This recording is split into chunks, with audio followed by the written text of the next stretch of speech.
Howdy, image bearers. Welcome back to Christian Craft, where we talk about God, the Bible, and just about everything else. Do you believe in God? That's probably my favorite question to ask. You know, it's not just a rhetorical question.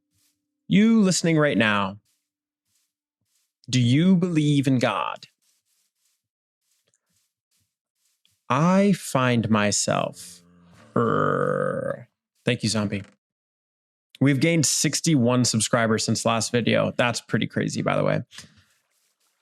I find myself asking this question often. You know, it used to be such a assumed thing, you know, wowzers.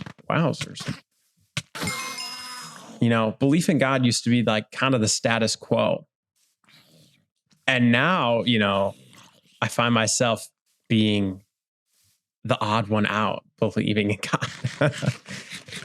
And I spend most of my time in these videos, you know, while I'm making these videos talking about the existence of God. When I'm not making these videos, I'm talking with people on the Discord, arguments for the existence of God. And it's something that like is always on my mind. Is like, how can I communicate that God exists to a person that doesn't know God exists? How can I present a reasonable argument? How can I help them see what I see? This field, this wheat field, represents every single one of our subscribers. That's why I planted 61 seeds. We've gained 61 subscribers since last video, which is crazy. We just keep growing and growing and growing. So this whole field here is every single one of the fellow image bearers. Thank you all for your support. I'm coming over to the iron farm because it stopped working. So I need to fix it. What is God? You know, before we say, do you believe in God? Like, what is God? Well, that question alone could be its own video. There's many different religions out there trying to answer that question. A lot of people have different perspectives on it. Oh, I already see what the problem is. There's not a zombie in there. Super easy fix. I'm glad it's not the villagers that are the problem, because only need one zombie. But you guys don't click these videos to hear what all the philosophers say and all the religions say. I'm not that smart. You know, I just know what I say. You know, I know what I think about God.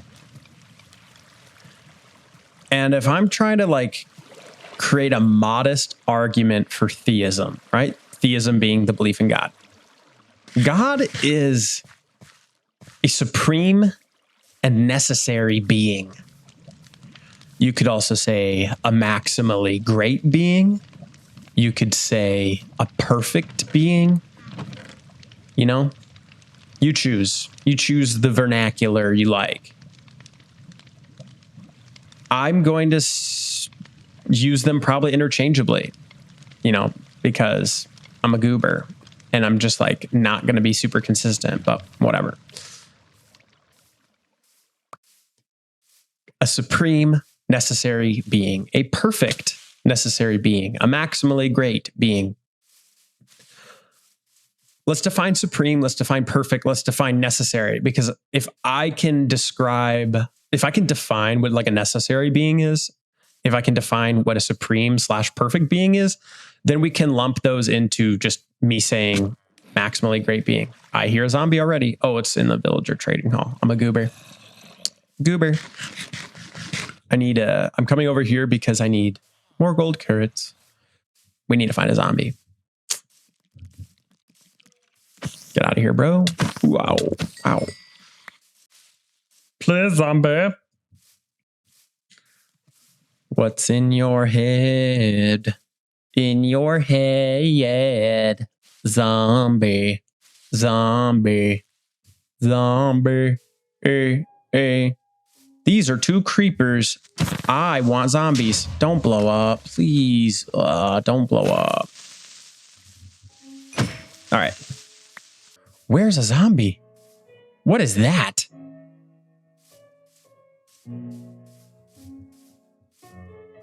What? Bro, am I about to get a trident? First trident? Oh, that hurts. Did I get a trident? Did it drop a trident? No. Womp womp. But I don't need a trident. I need a zombie, please. Please, a zombie. There's so many creepers. I don't want creepers. I don't need you, creepers. Ooh, that was playing with fire. That was definitely playing with fire, bro. Is it already sunrise? Come on, guys. I need a zombie, please. I just need a zombie. Zombie, yes, let's go. It's gonna, watch. I'm gonna get it up there and then it's gonna like turn sun. What? Turn sun. It's gonna be day and then he's gonna burn. Anyways. Whoa, you spawned in the wrong spot. Don't kill. Oh, why'd you do that? Why? Do we think we can find another one? You made me sad. Why'd you do that? Now it's time for you to go on to the other side, brother. Farewell, friend. Na, na, na, na. Na, na, na, na. Hey, hey, hey. Goodbye. That's what you get for killing my zombie. Don't cross image bearer. Just kidding. It's a video game. I'll forgive you in real life, but in Minecraft, I might slime you. Please. Can we make it before day? Are we going to make it before? Are we going to make it before you burn alive? Come on, dude. Yeah. While I'm being chased by a zombie, let's talk about God, shall we? God is a necessary and supreme being. A necessary being, you know, when I say being, maybe you're already in your head saying, well, no, the light's going to burn him. Please, no. Oh, I think it's too late for a zombie. A necessary being is a being that could not possibly fail to exist. A being in philosophy, or in this type of philosophy, I guess. No, my friend. Please. Do I have a water bucket? Come here. Come here. Come here. I'll save you. I'll save you. See, you're fine. You're fine. Yay, you're fine. Oh, did I just kill him? Ah, was that him or a different one? Where's our friend? Oh, he's a goner. He's a goner. That iron golem messed everything up, man. A necessary being. A being means something that exists. You know, I have being. I'm a being. You know, a rock has being. A dog has being. Because they be, you know? If you exist, you're a being. That's what it means. So a necessary being would be a being that exists and it could not possibly fail to exist. If something is necessary, it cannot possibly fail to exist. All right? Are we tracking? So then if something's not necessary, what is it? Right? Because like I could fail to exist. You know, there's some possible world in which there was no image bearer. So what type of being am I since I could possibly fail to exist? I'm a contingent being, right? A necessary being is a being that could not possibly fail to exist. Whereas a contingent being is a being that could possibly fail to exist. You know, a contingent being could also be a being that does not exist, but could possibly exist, right? So let me give some examples, all right? I think this is all getting pretty abstract, so let's do some examples, all right? If I say I am a contingent being because I exist, but I could possibly not exist, that's pretty logically sound. If I say a unicorn does not exist, but a unicorn could possibly exist, right? Like a horse with a horn, that could exist in some possible world, right? That being is a contingent being, but it does not exist, right? A being that cannot possibly fail to exist would be a necessary being, right? So if you've watched my video, God must exist, or is it logical that God exists, right? If you've seen that video, I talk a lot about this concept of a maximally great being, a necessary being, and that's for the modal ontological argument. This argument is called the argument from contingency. And I like the argument of from contingency because I feel like it's the most accessible. And it's a very unifying argument for God's existence, because atheists and Christians and other forms of theists, they can all, come together and agree upon the first phase of the argument. They don't have to abandon ship on phase 1 of the argument, whereas phase 2 of the argument would be, obviously a defense of classical theism. But I'm getting ahead of myself. If I say, today is Tuesday, that statement is true, but it could possibly be false if it were another day of the week, right? If I say today is Tuesday, that's true at the time of the recording, but it could possibly be false. See what I'm getting at? What if I say, I ate pizza today? That statement would be false, but it could possibly be true. Okay? You tracking? If I say a square has 4 sides, that is true and could not possibly be false. It would be a contradiction to say otherwise. And if I say a triangle has 8 sides, that is false and could not possibly be true. Are we tracking here? Is this making some sense? I hope so. If not, just rewind the video or check out my video. Is it logical for Is it logical for God to exist? Check out that video. But let's actually go somewhere now that we've kind of defined those terms.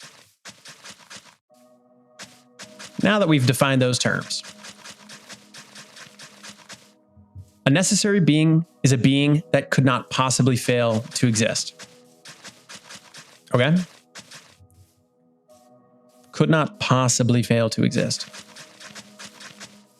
A contingent being could possibly fail to exist. And the thing about contingent beings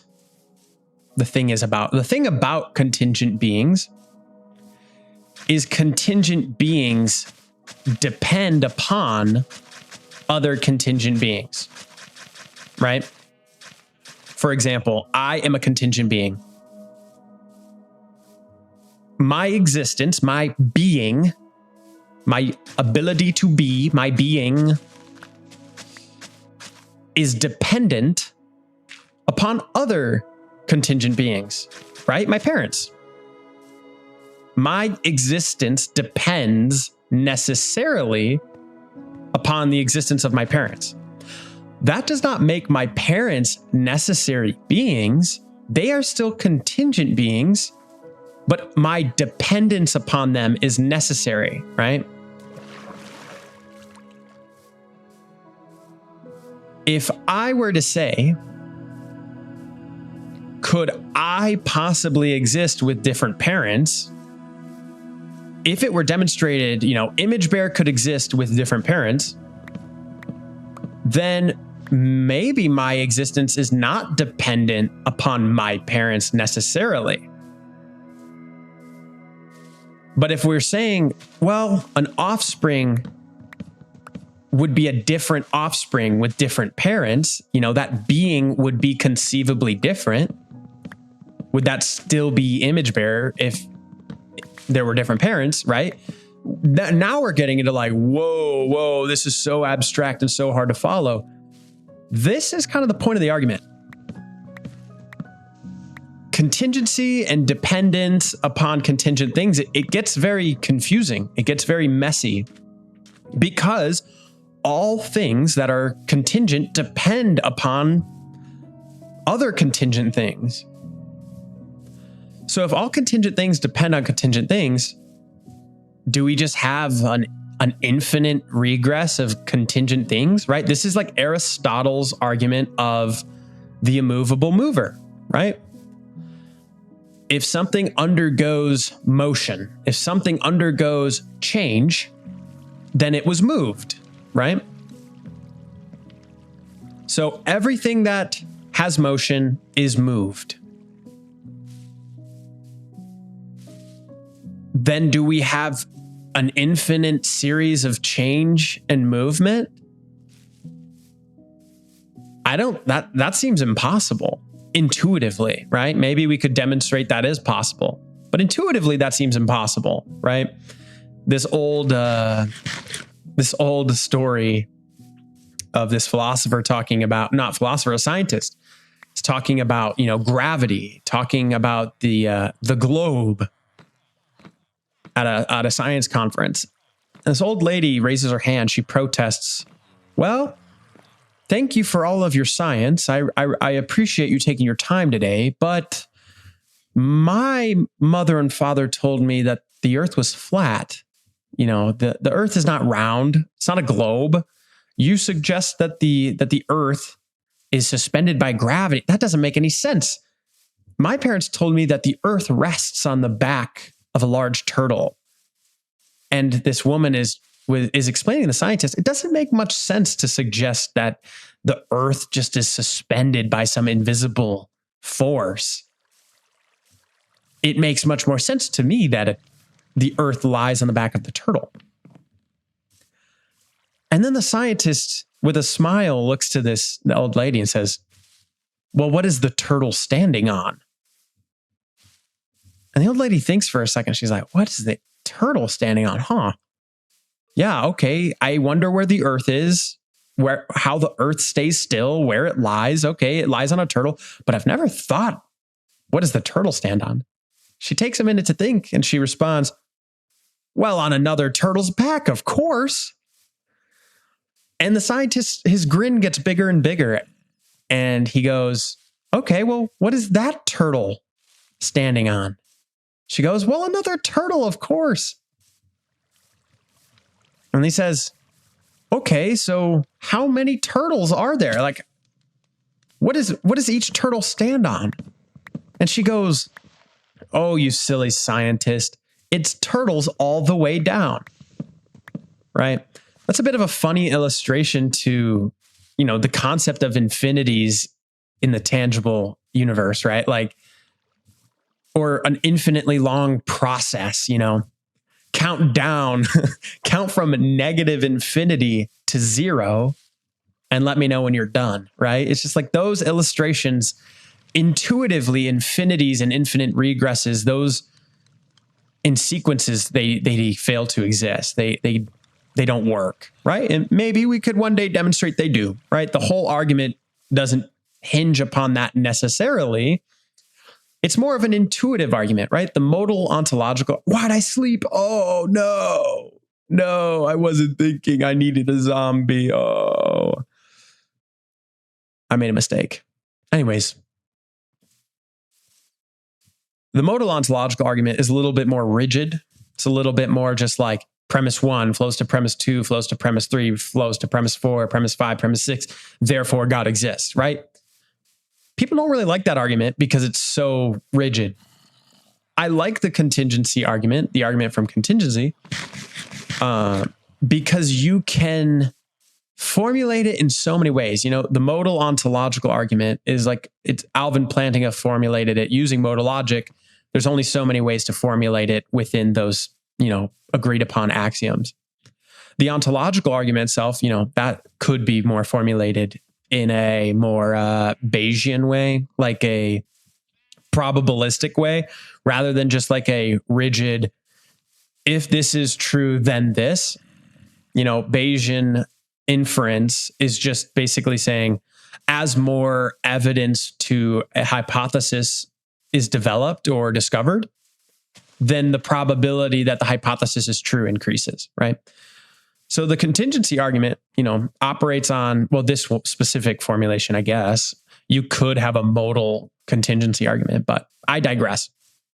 The contingency argument is something that this formulation is more so upon the principle of sufficient reason. Like things that exist have an explanation is a simple way to put it. Like things have explanation. We don't observe motion or change. We don't we don't observe beings. We don't observe these things existing without explanation, right? And then you kind of get into from there, like the Leibniz argument from contingency, right? Like every contingent thing has an explanation. And to avoid this infinite regress of like infinite explanations, there is one necessary foundational explanation, right? And so now back to the contingency argument, because I just went down crazy jargon rabbit hole. I'm also running around in circles. I know it's probably not that fun. I'm just waiting for it to be nighttime. I'm just trying to get a zombie over there, and I wasted my opportunity because I just slept right through it without thinking.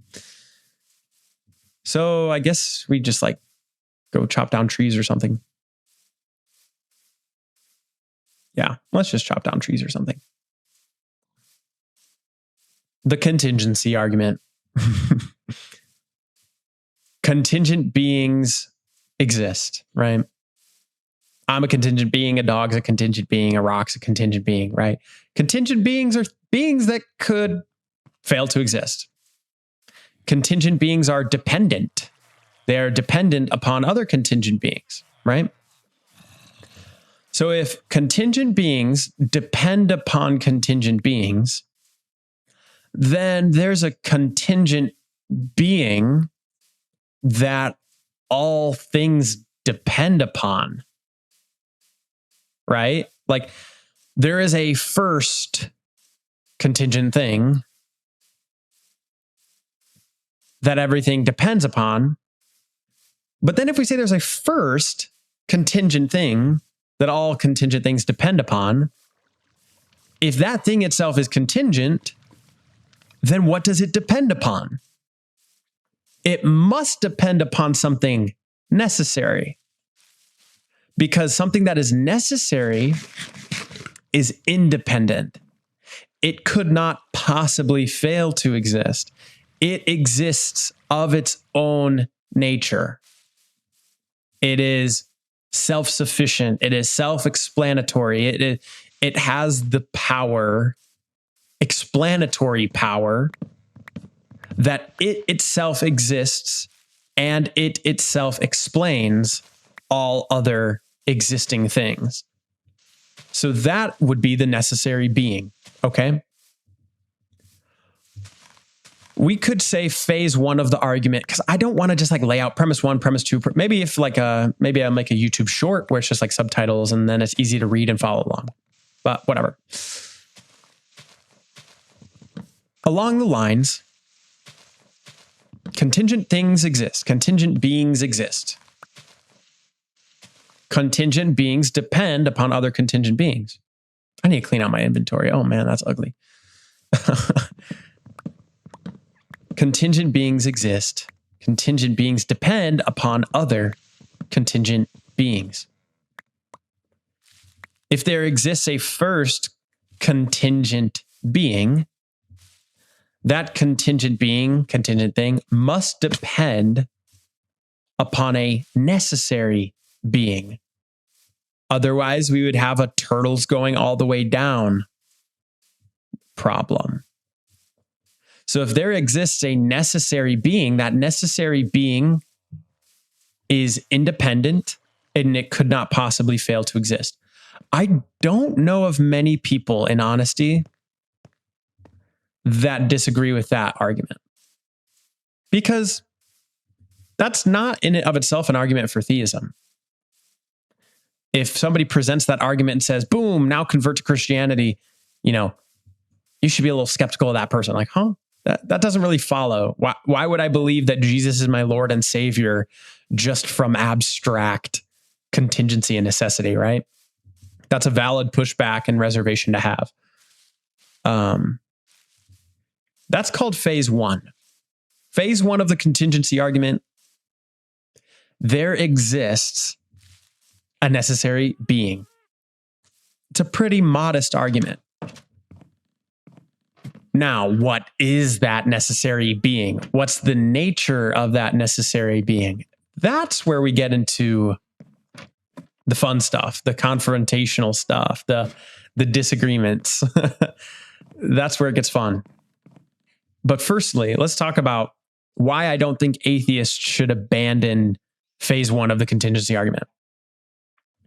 What phase one of the contingency argument does is it offers an explanation for all things. It says there exists a foundational reality.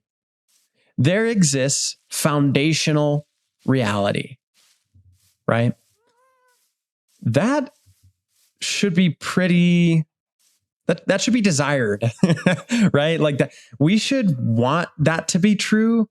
And the fact that we can demonstrate that to be reasonably, intuitively, and logically true, that should give us some peace that there exists truth, right? There exists truth. There exists foundational reality, right? While the music's going, I gotta just like aura farm. There exists truth. There exists foundational reality. That necessary being explains and accounts for all things in our universe, right? If you're an atheist, if you're a naturalist, if you're a secularist, obviously it'd be problematic for you to conclude that necessary being is God. So you'd probably say, well, the universe itself is necessary, right? And we could do a video talking about that. Why I think that fails as an explanation. So phase one of the argument, there exists a necessary being. And phase two is that necessary being is God. There exists a necessary being is the first premise of the argument. And the conclusion is that necessary being is God. The God of classical theism, the omnipotent, omniscient, all-loving, all-good, maximally great, that God, the one true God, we can arrive at that God through logical argumentation. If this video is well received, you guys want more of this, I can do a phase two video. But back to phase one and its implications. If you're an atheist and you're like, yeah, I believe there's a foundational reality to the universe. Maybe you think it's some unknown quantum force, right? Because thinking real quick, the nature of this necessary being exists prior to the universe, prior to space-time, prior to matter. How can something exist prior to time? That's a contradiction. Well, we're assuming that existence depends upon time. But we kind of know that's not true. We kind of know that something could possibly exist in the absence of time. We have these abstract objects and abstract concepts in math that don't depend upon time. They're timeless, right? And spaceless.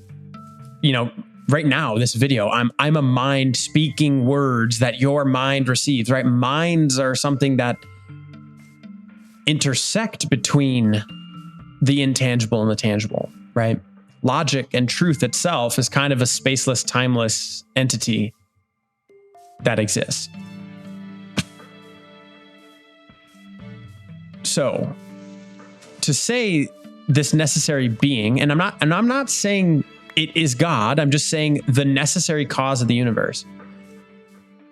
Many of you would hear, if it existed before time, that's a contradiction. I understand that impulse, but it exists timelessly prior. There's no duration of time that it existed for, because then being bound by time would be this arbitrary limit that the necessary being depends upon.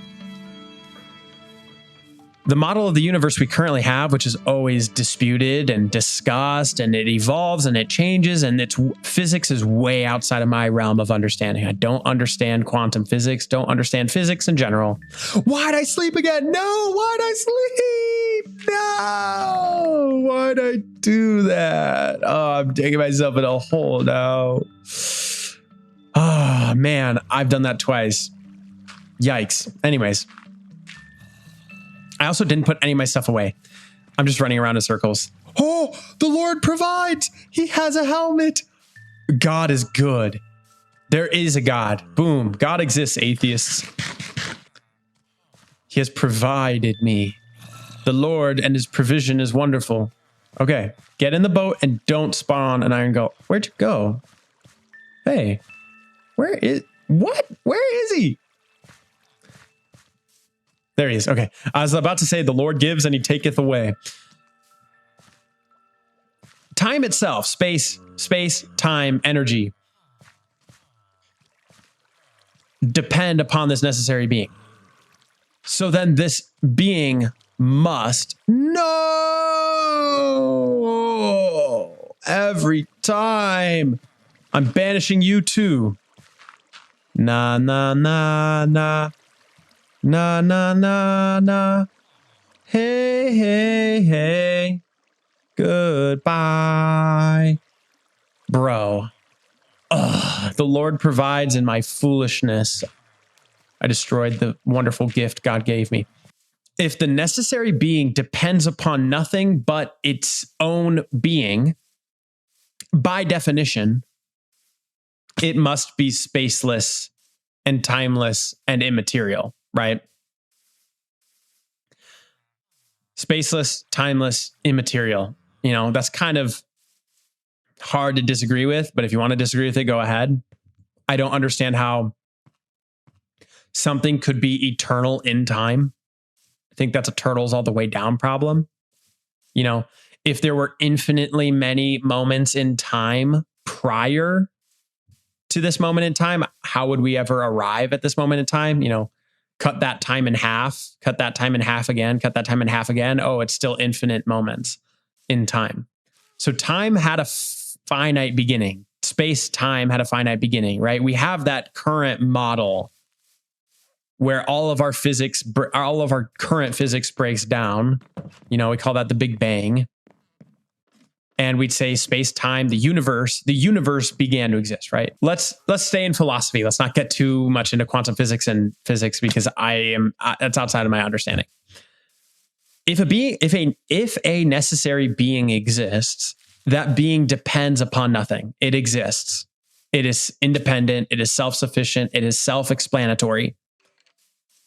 So then if we look at things like space, time, matter, energy, right? Like material existence, this being exists immaterially. It does not depend upon matter, right? This being, and again, when I say being, every time I've had this conversation with atheists, they're like, why are you assuming this has personhood? No, a rock is a being without personhood, right? We debate, do animals have personhood, right? Does a dog have personhood like I have personhood, right? A tree is a being without personhood. A rock is a being without personhood. I'm not assuming personhood in my argument. I'm just saying, if there exists a necessary being, this being depends upon nothing. Its existence is self-explanatory. It is independent, meaning it depends upon nothing. So then it doesn't depend upon matter. It's immaterial. It does not depend upon time. It's timeless. It does not depend upon space. It's spaceless. So just by reason, we can say there exists a spaceless, timeless, immaterial cause of the universe. Spaceless, timeless, immaterial explanation of the universe. Spaceless, timeless, immaterial, necessary being that exists. And from that point, we're kind of getting into phase two of like, okay, well, if it's spaceless, timeless, immaterial, it can't be the universe itself, right? The universe itself is understood by its physical properties, right? Quantum fields are not this thing independent from the universe, but an actual aspect of the physical properties of the universe. So a lot of people who are, physicists watch my channel and they'll be like, well, Image Bearer, I understand the Kalam cosmological argument. I understand contingency arguments, but they don't work. They don't work because we observe, virtual particles. We observe things at the quantum level. They begin to exist without a cause. I want to push back on that a little bit because philosophically, they still require prior conditions. Yes, there is not a determined cause, right? In the same conventional scientific sense. I said we're not getting into quantum physics, and look at me go. I'm not a quantum physicist. Correct me if I'm wrong. I really want to learn. But virtual particles depend upon prior conditions. They require a quantum vacuum. They require these fields to operate in, and they are parts of the physical universe. So if we say there exists some quantum force that the universe depends upon, that quantum force, we don't need to call it God, right? Because that's phase two. We're not going to get there in this video. But the reason the universe itself, or a physical explanation, or a, let's say natural explanation, that could not possibly be the explanation. Like, we have entered into metaphysics. We have entered into the supernatural. Those of you who are naturalists, I'm sorry. Like, naturalism is it's simply not tenable logically. All right. Pretty garbage trains.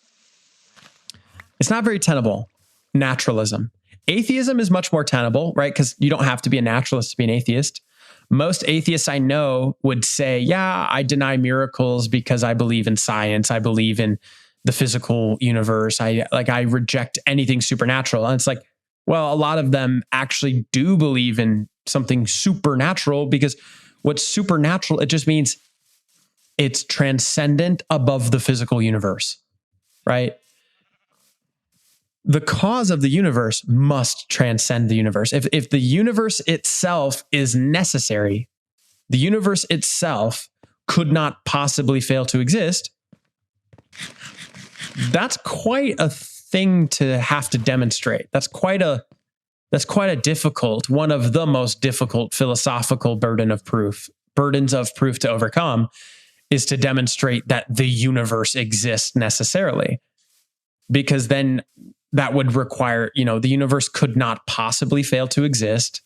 The universe could not possibly in its nature be different if its nature self-explains itself. Self-explains itself? If it explains itself. So then, okay, well, the universe itself is not necessary. This is where I've gotten to this point with many different atheists where they're like, okay, well, the universe is not necessary, but there's this like proto-quantum universe, right? The conditions, the early universe conditions before the Big Bang, that is necessary, right? Okay. Could we demonstrate why that is necessary? Why are the early conditions of the universe necessary? And what is its nature, right? Does it have arbitrary limits? Like, is this quantum force that the universe depends upon necessarily? It's spaceless, timeless, immaterial. It could not possibly fail to exist. And also, it's powerful, right? It's powerful. This quantum force has the power to create the universe. How much power is required to generate the universe? Does this necessary quantum being, not God, right? Because God is a fairy tale and we don't want to introduce fairy tales. So let's talk science by saying quantum. But, all these atheists who say, well, it's this quantum force or it's energy itself. What they end up doing is just saying our universe needs the attributes of God, but I'm going to derive all of the attributes of God's nature and just say it's quantum, it's energy, it's the universe itself. It's this unknown force. The universe is caused by this powerful source. How much power is required? How much power is necessary to generate the universe? Is there an arbitrary limit? And is the amount of energy, the amount of power necessary to create the entire universe, does the cause of the universe, does this necessary being, does it possess that arbitrary amount of power? Or is it limitless in power, right? Because if it has the maximally conceivable amount of power, right? It's limitless in power. That is a self-sufficient explanation necessarily. But if there's an arbitrary limit, like, oh, well, it has X value of power to generate the universe. Well, we could conceive of a being that has X plus 1 power. Now we have created an accessory necessary explanation as to why does a thing have a limit, right? A limit requires explanation, right? If I have a 10-gallon tank, its limit is 10 gallons. Can it hold 11 gallons? Nope, that's its limit. But I can conceive it's possible that an 11-gallon tank exists and it could hold 11 gallons. You see what I'm getting at here? There is an infinitely many amount of arbitrary limits, but there exists only one supreme limit, a maximal amount of power. A supreme limit means it's limitless. That's actually a contradiction to say a supreme limit. I'm going to stop doing this. There exists a conceivable amount of maximal power, right? And that has no arbitrary limit. That has no accessory necessary explanation. So spaceless, timeless, immaterial, with limitless power being that must exist necessarily. In next video, we'll talk about why that is God. If you made it to this point in the video, thank you so much for watching. Please consider subscribing. Let's reach 1,000 subscribers.